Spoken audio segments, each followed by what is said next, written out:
Hi friends, నేను మీ జ్ఞానేశ్వర్. ఈ వీడియోలో మనము కొన్ని విషయాల గురించి క్లియర్ కట్గా మాట్లాడుకుందాము. కళ్యాణ్ పడాలకు అదేవిధంగా తనుజకు దిమ్మదిరిగా షాక్ ఇవ్వబోతున్నటువంటి డిమాండ్ పవన్. ఎందుకంటే డిమాండ్ పవన్ ఓటింగ్ అనేది భారీగా పెరిగింది. దాని గురించి కూడా వీడియోలో మనము క్లియర్ కట్గా మాట్లాడుకుందాము. అదేవిధంగా హాట్స్టార్ ఓటింగ్లో అదేవిధంగా మిస్ కాల్స్లో ఎవరి పొజిషన్ ఎలా ఉందనేది కూడా ఈ వీడియోలో క్లియర్ కట్గా మాట్లాడుకుందాము. అదేవిధంగా అన్అఫీషియల్ ఓటింగ్ ప్రకారము ఎవరి ఓటింగ్ ఎలా ఉంది, ఎవరి పొజిషన్ ఎలా ఉందనేది కూడా ఈ వీడియోలో క్లియర్ కట్గా మాట్లాడుకుందాము. అదేవిధంగా ఈరోజు బిగ్ బాస్లో కొన్ని టాస్కులు జరుగుతున్నాయి. ఆ టాస్కుల్లో ఎవరు గెలిచారు,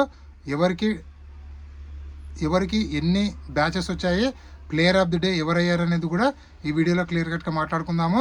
అదేవిధంగా ఎక్స్ కంటెస్టెంట్లో ఎవరెవరికి సపోర్ట్ చేస్తున్నారు అనేది కూడా ఈ వీడియోలో క్లియర్ కట్గా మాట్లాడుకుందాము. అంతకన్నా ముందు Bigg Boss 9 title winner Kalyan పడాలా అవుతాడా, తనూజ్ అవుతుందా, ఇమాన్యుయల్లా, డెమాన్ పవనా, సంజన, ఈ 5 మెంబర్స్లో మీరు ఎవరికి ఓటేస్తున్నారు, ఎవరికి సపోర్ట్ చేస్తున్నారు, ఎవరు గెలవాలనుకుంటున్నారు అనేది ఈ వీడియోకి ఒక లైక్ చేసి కింద కామెంట్ అయితే పెట్టండి. బిగ్ బాస్ హౌస్లో టాస్కులు జరుగుతున్నాయి. ఆ టాస్కుల్లో మనకు వచ్చిన అప్డేట్ ప్రకారం అయితే 4 బ్యాచెస్, గోల్డ్ కలర్ బ్యాచెస్ 4 అయితే డిమాండ్ పవన్కి రావడం జరిగింది. 2 ఏమో తనుజ గారికి, 1 ఏమో కళ్యాణ్ పడాలకు, 1 సంజనకు, 1 ఇమ్యూనల్కి రావడం అయితే జరిగింది. అదేవిధంగా ఈరోజు ప్లే అయ్యే బాల్ టాస్క్లో గెలిచింది ఎవరు కాదు, కళ్యాణ్ పడాల గెలవడం అయితే జరిగింది. అదేవిధంగా నిన్న బిగ్ బాస్ హౌస్లో 3 ఏవీలు అయితే కంప్లీట్ చేశారు.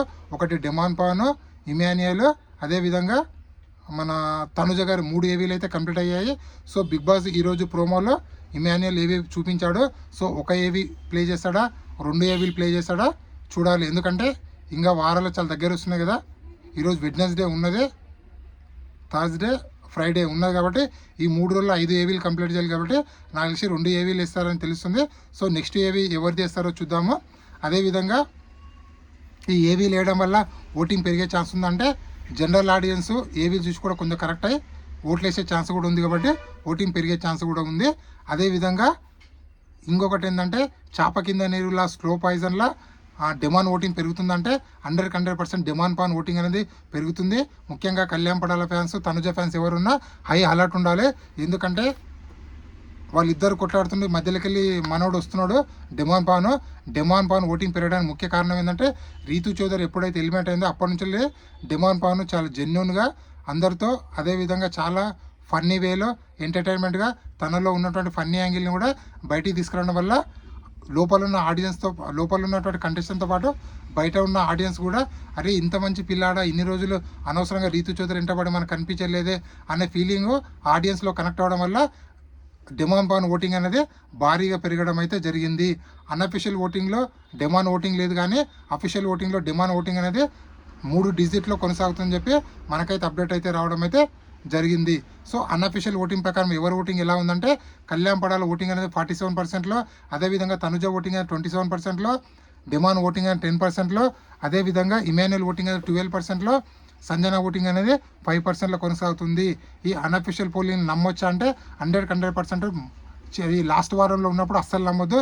ఎందుకంటే వేరే కంటెస్టెంట్లు ఈ యొక్క పిఆర్ కావాలని మీకు నచ్చిన కంటెస్టెంట్లో టాప్లో చూపించి మీ ఫ్యాన్స్ ఓట్ వేయకుండా వాళ్ళు చేయడానికి ప్రయత్నం చేస్తుంటారు.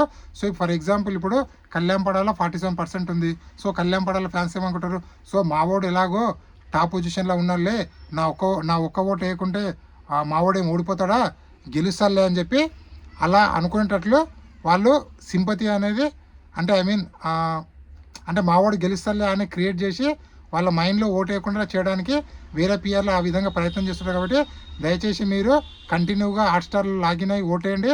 అదేవిధంగా మిస్ కాల్స్ కూడా కంటిన్యూగా చేస్తూ ఉండండి. సో అదేవిధంగా అఫీషియల్ ఓటింగ్లో ఎవరి పొజిషన్ ఎలా ఉందని ఒకసారి మనం మాట్లాడుకుంటే ఇక్కడ అఫీషియల్ ఓటింగ్లో కళ్యాణ్ పడాల ఓటింగ్ అనేది ఫస్ట్ ప్లేస్లో కొనసాగుతుంది. ఆల్మోస్ట్ ఆల్ 40%లో, తనుజ గారి ఓటింగ్ అని 35%లో, డిమాండ్ ఓటింగ్ అని 30%లో, ఇమాన్యుయల్ ఓటింగ్ అని 25%లో కొనసాగుతుంది. ఇక్కడ తనుజకు కళ్యాణ్ పడాల ఓటింగ్ డిఫరెన్స్ 5%, తనుజకు డిమాండ్ ఓటింగ్ పర్సెంట్ 5%, అదేవిధంగా డిమాండ్కి ఇమాన్యుయల్ 14%, 5% ఉంది.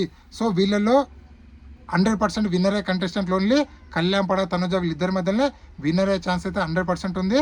అదేవిధంగా మీ ఓటు వేస్ట్ కావద్దు, నా ఓటు 100% విన్నర్ అయ్యే కంటెస్టెంట్కి ఇస్తా అంటే మీరు కళ్యాణ్ పడాలా తనుజ వీళ్ళిద్దరికి వరకు ఎంచుకొని వేయండి. సో ఇక్కడ మన తెలుగువాడు గెలవాలనుకుంటే కళ్యాణ్ పడాలకి వేయండి, కన్నడ నటి గెలవాలంటే మన తనుజ గారికి వేయండి. అదేంది బ్రో అలా చెప్తున్నా అంటే ఫస్ట్ స్టార్ట్ చేసిందే కన్నడ వాళ్ళు స్టార్ట్ చేశారు, మా కన్నడ నటి తనుజ కోట అని చెప్పి. సో మనం తెలుగు వాళ్ళం కాబట్టి మన తెలుగుని గెలిపించుకుందాం కాబట్టి కళ్యాణ్ పడాల కోట అని నేను చెప్తున్నాను. సో అదేవిధంగా ఎక్స్ కంటెస్టెంట్లు అందరూ మ్యాక్సిమం కొందరు కళ్యాణ్ పడాలకు, కొందరు డిమాన్ పవన్కు, కొందరు ఇమాన్యుయల్కు, కొందరు తనుజ గారికి సపోర్ట్ చేయడం అయితే జరుగుతుంది. సో తనుజతో పాటు యాక్టింగ్ చేసిన కంటెస్టెంట్లు అందరూ తనుజకు సపోర్ట్ చేస్తున్నారు.